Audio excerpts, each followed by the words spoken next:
I was a teacher and international programs coordinator back in Turkey and have been living in the United States since July 2016, which means I came here because of the political conflict in Turkey. And I'm very happy to be in this country and also honored to be here in this room. In this regard, I would like to thank Journalists and Writers Foundation, Alliance for Shared Values, and all other partners for their great work to bring such an elegant group of people who are dedicated to international and world peace and human rights issues together.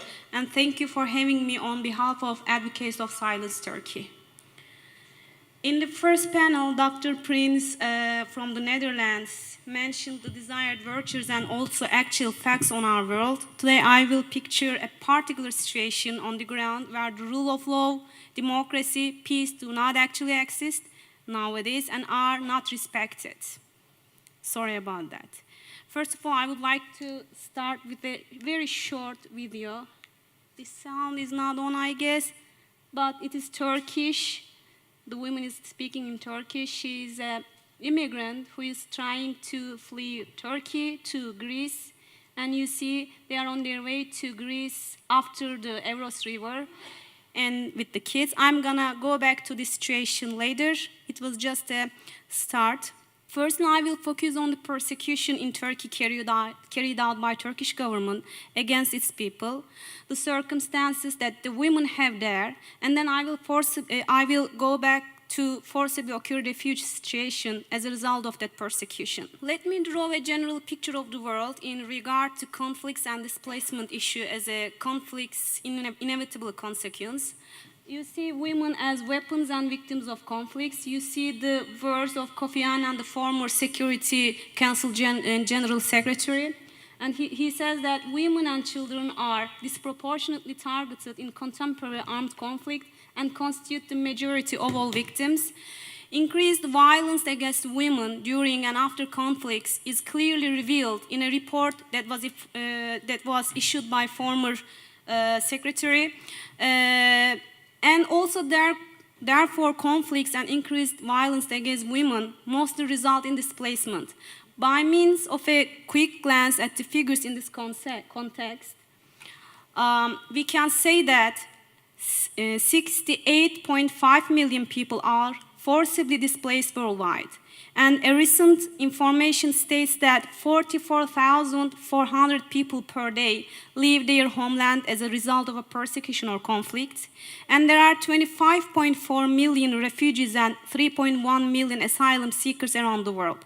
Women and girls form the 50% of the refugee population. As I said before, women are the most vulnerable victims of wars and conflicts. And when it comes to Turkey, a reality of cruel violations of women's and children's basic rights is encountered. There are more than 700 children in Turkish jails under the age of 6 and over 10,000 women who are politically and arbitrarily jailed. According to the Bangkok rules that were adopted by the UN General Assembly in 2010, non-custodial sentences for pregnant women and women with dependent children shall be preferred. This is the Rule 64 in this Bangkok rules. And in spite of these considerable rules and laws about the pregnant women and women in their postpartum period, there have been several incidents of violence and ill treatment of women in prisons. Let me explain some details of the persecution and its effects on women as victims and the critical problems they face in Turkey. The very first point is the condition in detentions and jails. Jails in Turkey are mostly designed for men. Only 6 prisons, as far as I know, are designed suitable for women. And the guards are mostly male, which leads the situation to harassment and sexual assaults. Unfortunately, there is no chance to confirm the incidents and there is no access to investigation of these situations. We tried, as Advocates of Silence Turkey, we tried to reach some deputies in opposition parties who are concerned with this issue. And the answer was that jails are like black boxes. I can give some names of the deputies, but I don't want to put them in a targeted situation. And the last official data was from April 2017, and all these show the terrifying conditions, and we are having great difficulties to reach real and concrete data. However, by the help of international human rights organizations and international media, some reports have been written by, Journalists and Writers Foundation, State Department in the United States, Amnesty International, and so on. And the other topic is that discrimination in education. When it comes to education issue, I want to remind some facts relatedly. According to the 1980 Constitution in Turkey, no individual can be deprived of the right to education. And primary school education is compulsory and free in public schools. Primary school institutions are accessible without discrimination on the basis of language, race, gender, philosophical belief, and religion. Another thing is that the UNESCO recommendation concerning the status of teachers emphasize that all aspects of the preparation and employment of teachers should be free from any of discrimination on grounds of race, color, sex, religion, political opinion, national role, social origin, or economic condition. In addition, teachers should be sufficiently protected against arbitrary action affecting their professional standing or career.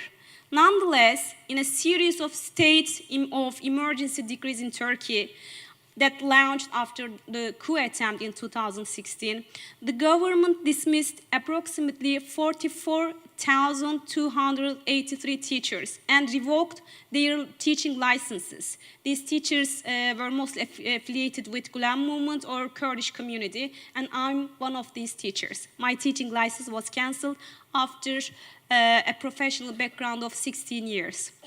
And children of detained or purged people also face discrimination in their schools by their peers or by their teachers. In October 2016, a student was reported to have committed suicide because of these bullying actions. And he was or she was an elementary middle school student. Another significant issue is discrimination in employment. The right to work is a basic human right, which is recognized by several international organizations. But by the end of April 2017, Turkey Purge has reported 138,147 dismissals. Because of being labeled as terrorists, many have not been able to find any new jobs, and they have lost their housing and health care benefits connected to their jobs, professions. And these people are now unable to earn a living, not only in Turkey, but also abroad, because with the decrease, their passports were cancelled and they cannot go out to country. This is a table, a very quick first glance in the numbers of the babies with their mothers in the jails under the age of 6. In conclusion, I can say that Turkey violates especially 9 articles out of 54 in the Convention on the Rights of the Child, which was signed by Turkey itself in 1995. Among those violated articles are discrimination over freedom of thought and speech, violation of right to life, violation of right to IDs and passports, deprivation from family life, violation of special rights of disabled children, deprivation from the access to health services, prevention of mental developments, violation of the right to education, incarceration and exposure to negative circumstances. Additionally, Turkey also signed and ratified CEDAW, Convention on the Elimination of All Forms of Discrimination Against Women in 1985. However, most of the articles are being violated again by Turkish authorities. Among them, right to fundamental freedoms in political, economic, social, cultural, civil, or any other fields. According to CEDAW, women in state parties must be ensured with appropriate services in connection with pregnancy, confinement, and postnatal period. It is reported by the Stockholm Center for Freedom that The Turkish government's persecution of critics has systematically and deliberately targeted vulnerable groups such as women and children in order to apply undue pressure on men who are forced to sign false confessions even though they have not committed any crime. In other words, women are not just being detained or arrested because of accusations, personal accusations, also just because they are wives of certain men. The abuse of women and children ranges from sexual abuse to physical torture and ill treatment. Pregnant, elderly, and sick women and women with babies were denied effective access to health care, their visitation rights were ignored, and they were threatened with the persecution of other family members, including their children.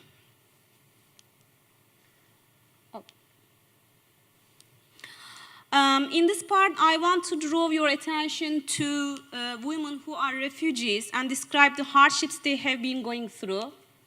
It's not going.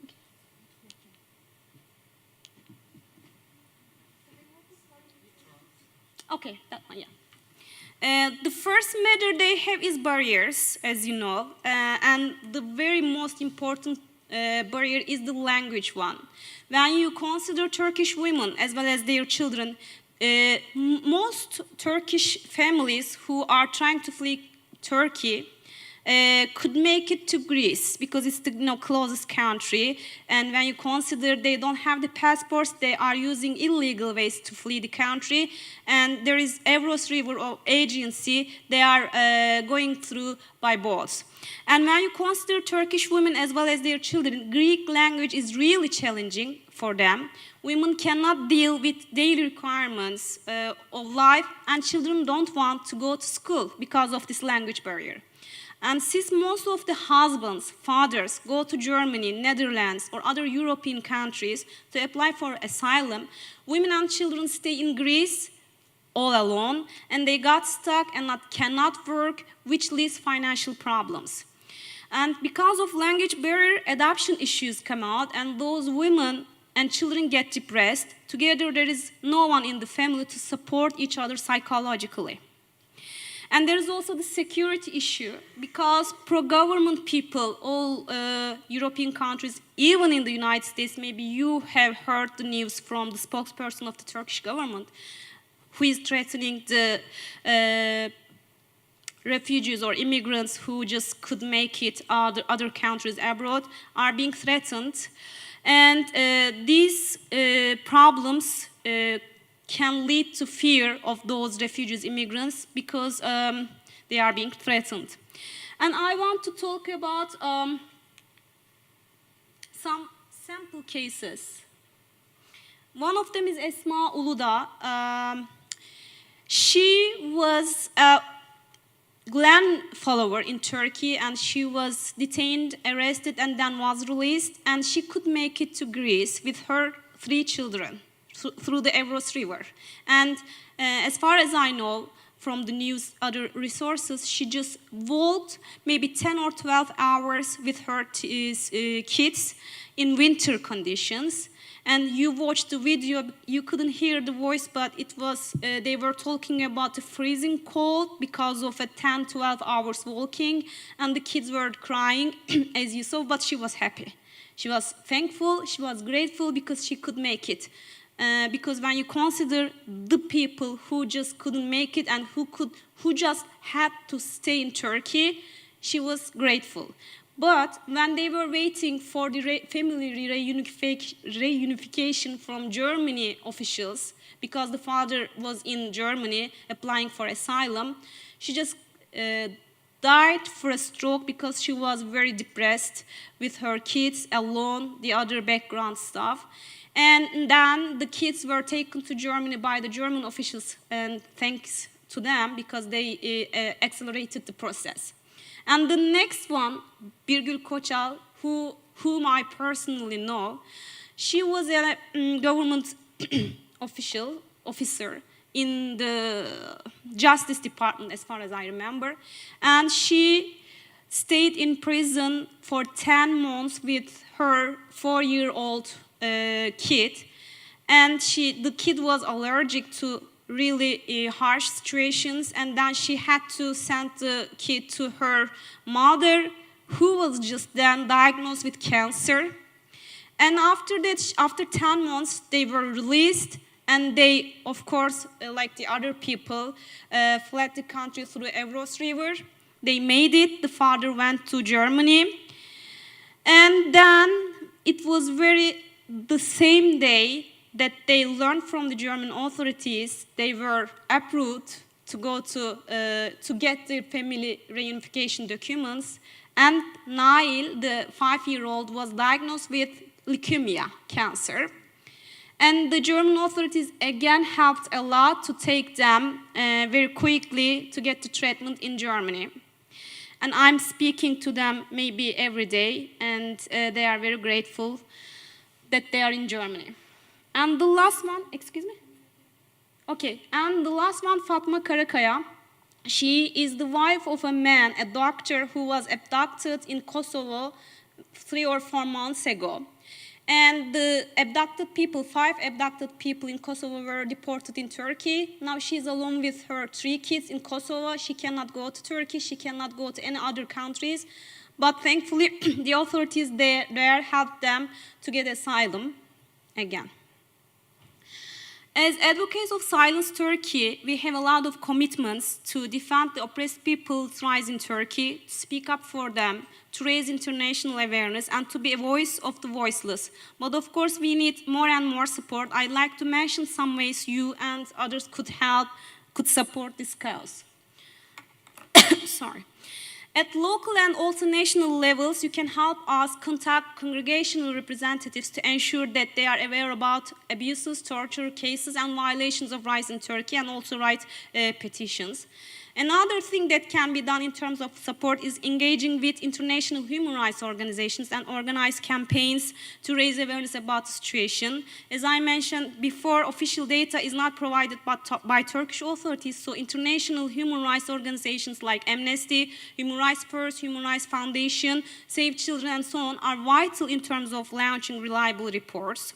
Those reports can take us further to urge international and intergovernmental organizations such as UN and ECHR to take action to stop certain violations in the judiciary level. And lastly, helping individuals and groups with reporting particular abuse cases is also a way of supporting the victims, because they are either afraid to report their cases or don't know how to do. Thank you for providing me with the opportunity to speak up for persecuted, oppressed, and victimized people of a huge purge in Turkey. And also I want to thank Mr. Epubay, who is representing American people, and other representatives here from Australia, South Africa, and European countries like the Netherlands, Germany, and Spain. We, as Turkish immigrants, are kindly and warmly welcomed by you.